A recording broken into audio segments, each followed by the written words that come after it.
శివాయ గురవే నమ. శ్రీ గురుభ్యో నమ. శివాపరాధ క్షమాపణ స్తోత్రంలో 11, 12, 13, 14 శ్లోకాలు ఏవైతే ఉన్నాయో అది ఇవాళ చెప్పుకుంటున్నాం. శివాపరాధ క్షమాపణ స్తోత్రాన్ని పూర్తి కూడా చేస్తున్నాం. నిన్నటి వరకు అన్ని రకాల తప్పుల్ని క్షమించు అని అడుగుతూ ఇవాళ నుంచి ఈశ్వరుణ్ణి ప్రార్థిస్తున్నాడు, మోక్షగతిని ప్రసాదించు అంటూ. ఇవాళ చంద్రోద్భాసిత శేఖరే స్మరహరే గంగాధరే శంకరే సర్పైర్భూషిత కంఠకర్ణ వివరే నేత్రోత్థ వైశ్వానరే దంతిత్వత్కృత సుందరాంబరధరే త్రైలోక్యసారే హరే మోక్షార్థం కురు చిత్తవృత్తిమమలం అన్యైస్తు కిం కర్మభిః. ఏ ఈశ్వర, చంద్రోద్భాసిత శేఖర, చంద్రుణ్ణి శిఖను ధరించినవాడా, స్మరహరే అంటే మన్మథుణ్ణి సంహరించినవాడా అని అర్థం అన్నమాట. స్మరహరే గంగాధరే, గంగాదేవిని ధరించినవాడా శంకర. సర్పైర్భూషిత కంఠకర్ణ వివరే, కంఠముయందు కర్ణములందు సర్పాన్ని అలంకృతంగా చేసుకున్నవాడా. నేత్రోత్థ వైశ్వానరే, కళ్ళులలో అగ్నిని దాచినవాడా.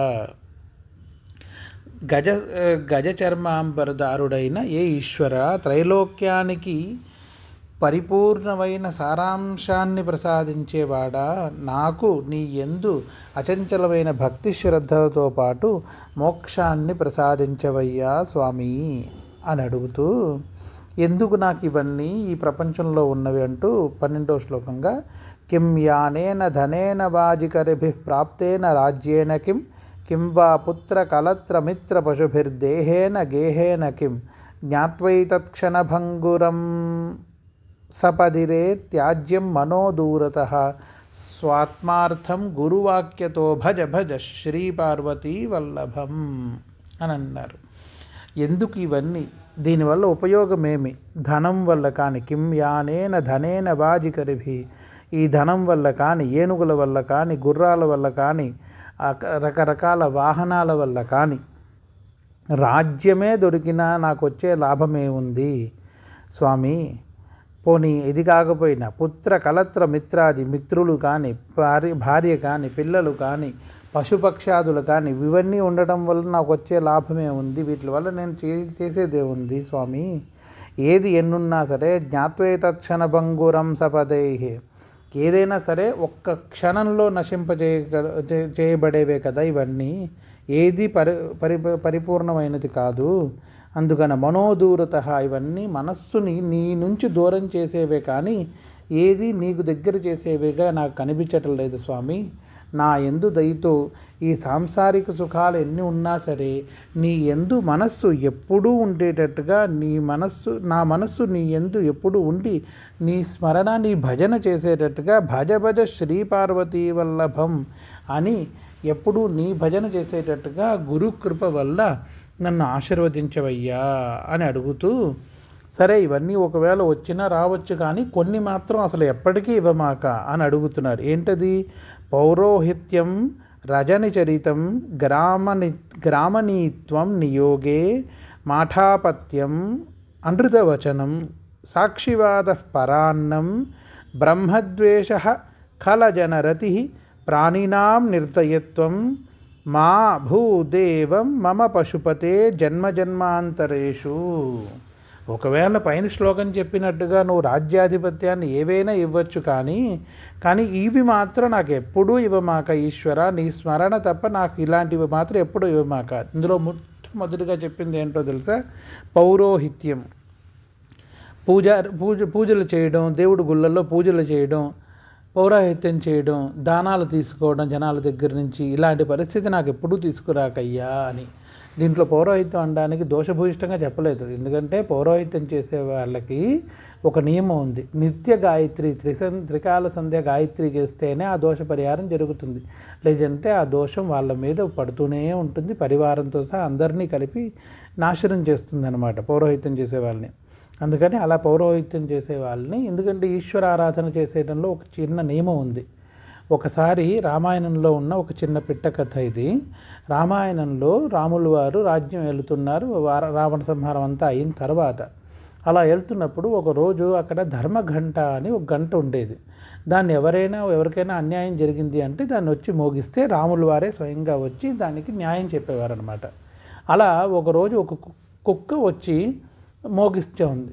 మోగించేసరికి వెంటనే రాముల వారికి విని వచ్చి ఏమైంది ఏంటి అని ఆ జంతువుని ఆ కుక్కని అడగగా ఆ కుక్క ఒక బ్రాహ్మణుడిని చూపించి, ఈ బ్రాహ్మణుడు వాళ్ళ ఇంటి దగ్గర నుంచి నేను వెళుతూ ఉంటే నా మీద రాయి విసిరి కొట్టాడు, నేను వాళ్ళ ఇంటి ఎదురుగుండా నుంచి వెళ్తున్నాను, రాయి వేసి కొట్టాడు, అందుకని నేను మీకు న్యాయం కోరుతున్నాను మీతో అని రాముల వారిని అడిగితే రాముల వారు అడిగారు ఆ బ్రాహ్మణుని, ఏమయ్యా ఎందుకు కొట్టావని. అప్పుడు ఆ బ్రాహ్మణుడు అన్నాడు, అయ్యా ఇవాళ మా ఇంట్లో శ్రాద్ధం ఉంది, ఆ తద్దినం పెట్టడానికని పెట్టుకుంటే మడి ఆచారంగా అవన్నీ వండుతున్నాం, ఇది ఏమైనా అటు వచ్చి ముట్టేసుకుంటుందేమో అని నేను రాయేసి కొట్టాను అని అన్నాడు. రాయేసి కొట్టడం ఏంటి అలాగా అంటే రాయి కూడా తన మీద పడలేదు అని చెప్పేసి అనగా, కానీ కొట్టడమే అంటారు కదా అని కుక్క అడగగా రాముల వారు సరే అయితే ఏ శిక్ష ఇమ్మంటావు నువ్వే చెప్పు అని అడిగితే అప్పుడు ఆ కుక్క చెప్పింది, శివాలయంలో పురోహితుడిగా వీడిని నియమించు అని చెప్పింది. రాముల వారికి ఒక్క క్షణం ఏం అర్థం కాలేదు. ఒకసారి ఆ కుక్కని అడిగితే ఏమైంది ఎందుకు అని అడిగితే అప్పుడు ఆ శునకం చెప్పింది ఏంటంటే, పూర్వజన్మలో నేను ఈశ్వరారాధన చేసే పురోహితుడిని, ఒక శివరాత్రి నాడు రాత్రి ఆరాధన అభిషేకం అంతా చేసేసరికి చాలా ఆలస్యం అయ్యి ఆ సమయం ఇంటికి వెళ్తూ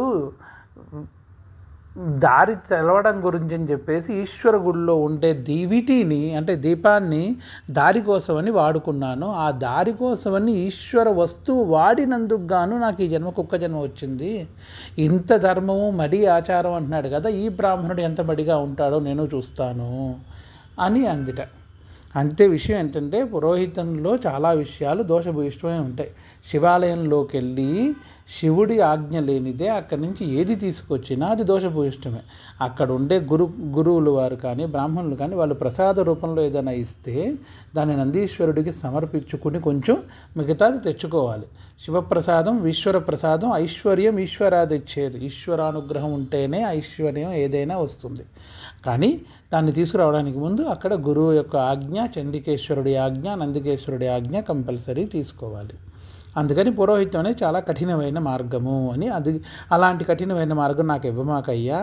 రజని చరితం, అలాగే రాత్రిపూట మెలకుగా ఉండే ఉద్యోగాలు అస్సలు ఇవ్వమాక, అది అనారోగ్య పాలవుతుంది నా శరీరము, నాకు అలాంటివి వద్దు. రజని చరితం, గ్రామీణత్వం, గ్రామానికి ముఖ్యుడయ్యే మాట నాకు వద్దు అని అంటాడు. ఎందుకు గ్రామీణకు ముఖ్యం అవ్వడం వద్దు అంటే రాజా రాష్ట్రకృతం పాపం అంటారు. అంటే ఎవరైతే రాజు అని అవుతాడో రాష్ట్రంలో అంటే రాష్ట్రకృతం పాపం, అక్కడ ప్రజలు చేసే పాపంలో సగం పాపం రాజుకే చెందుతుంది. అందుకని అలాంటి గ్రామీణత్వం నాకు అసలు వద్దు, పోనీ అదొద్దు. నియోగే అంటే నియోగులు కూడా నన్ను చేయొద్దు. నియోగం అంటే ఇక్కడ నియోగులు వియోగులు అనేది కాదు. నియోగం అంటే ఉద్యోగం చేసే కర్మ నాకు తీసుకురాకయ్యా ఒకటి కింద, నువ్వే నాకు అధికారిగా ఉండు, నా చేత ఏదైనా మంచి పని చేయించు కానీ ఉద్యోగం చేయించే పని మాత్రం చేయించకు. సరే అదొద్దు. వేరే మాఠాపత్యం అంటే మఠానికి అధిపతిని అయ్యేంత పరిస్థితి కూడా తీసుకురాకు. మఠానికి అధిపతి అంటే శృంగేరి శంకరాచార్యులు వారు కంచి మఠానికి అధిపతులు, ఇంతమంది ఇన్ని మఠాలు ఉన్నాయి, అధిపతులు ఉన్నారు. దాంట్లో ఏంటంటే సన్యాసం తీసుకునే ముందు ఆత్మపిండం చేసేస్తారనమాట. ఆత్మపిండ సమర్పణం అయిన తర్వాత వాళ్ళకి ప్రాయశ్చిత్తం అనేది ఉండదు. ఒక్క చిన్న తప్పు చేసినా సరే చాలా భయంకరమైన దోషం అవుతుంది. అలాంటి దోషరహితంగా చేయడం చాలా కష్టం. శృంగేరి స్వాముల వారు లాంటి వారిని మనం స్వయంగా చూస్తూ ఉంటాం. ఎన్ని నియమాలు పాటిస్తారు. ఉదయం 3:30కి లేస్తారు ఆయన, రాత్రి 11:30-12కి పడుకుంటారు. అంతవరకు విధి. ఒక పక్క వేదాలు చదువుతూ ఉంటారు, చదివిస్తూ ఉంటారు, శాస్త్ర పరిజ్ఞానం ఇస్తూ ఉంటారు, భక్తులను కలుస్తూ ఉంటారు. అన్ని నియమాలు పాటించడం చాలా కష్టం. అలా నియమాలు పాటిస్తూ ఉండాల్సి వస్తుంది. అందుకని అంత కఠినమైన జీవనం నాకొద్దు. మాఠాపత్యం. అలాగే అనృత వచనం, అబద్ధం చెప్పే పరిస్థితి కూడా నాకు ఎప్పుడూ తీసుకురావద్దు స్వామి. అలాగే ఇద్దరు కొట్టుకున్నప్పుడు దానికి నేను సాక్షి అయ్యేటట్టుగా సాక్షిని అయ్యేటట్టు స్థివరాన్ని కూడా నాకు ఎప్పుడూ తీసుకురాకు. ఎవరైనా కొట్టుకున్నా దానికి నేను సాక్షిని అయ్యేటట్టుగా నాకెప్పుడు, అంటే చాడీలు చెప్పడం ఉంటాం కదా అలాగా, అలాంటి పరిస్థితి నాకు ఎప్పుడూ తీసుకురాకయ్యా. అలాగే పరాన్నం అంటే పరాయి వాళ్ళ ఇంట్లో ఒక పూట భోజనం చేసే దుస్థితికి మాత్రం తీసుకురాకు. బంధుప్రేమతో వెళ్ళాము, లేదా వాళ్ళు వచ్చారు భోజనం చేశారు, అంతవరకు ఓకే. నా దగ్గర డబ్బు లేక, భోజనం లేక, తినడానికి అవకాశం లేక ఇంకొకళ్ళ ఇంటికి వెళ్ళి దేహి అని పరాన్న భోజనం చేయాల్సి వచ్చిన కర్మ మాత్రం నాకు ఎప్పుడూ తీసుకురాకయ్యా. అలాగే ఎంత దుఃఖంలో ఉన్నా, కోపంలో ఉన్నా సరే బ్రహ్మద్వేషము జరగకుండా చూడు నా చేత. అంటే వేద నింద, గురు నింద, గో నింద, బ్రాహ్మణ నింద నేను ఎప్పుడూ చేయకుండా ఉండుగాక అని నన్ను ఆశీర్వదించు స్వామి అని అంటూ, ప్రాణినాం నిర్దయత్వం అనగా అన్ని భూత ప్రాణుల యందు దయతో కూడిన మనస్సు నాకు ఎప్పుడూ ఉండుగాక. మమ పశుపతే జన్మాంతరేషు, ఎన్ని జన్మలు ఎత్తినా ఇలాంటివి ఇవ్వకుండా నన్ను కాపాడువయ్యా అని అడుగుతూ దాంతోపాటు ఇది చెప్తున్నారు.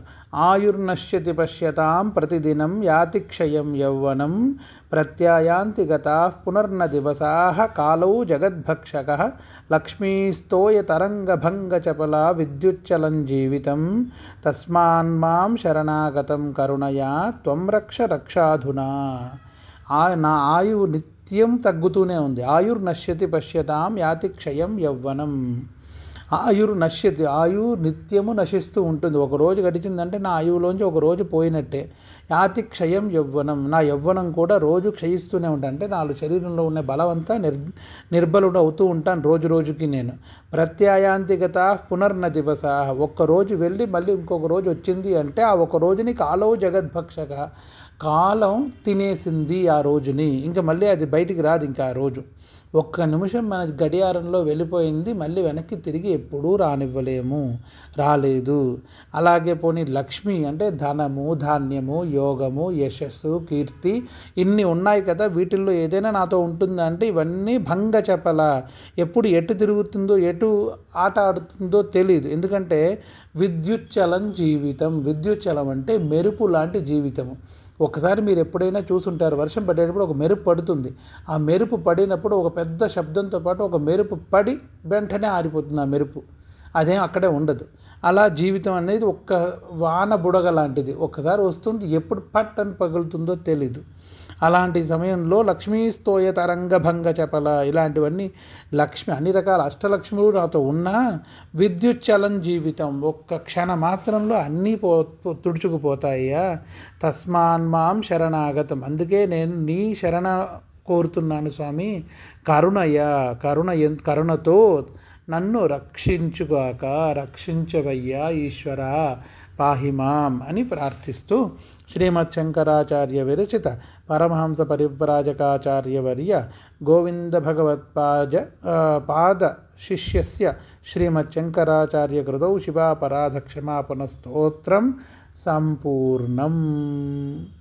శివాయ గురవే నమః.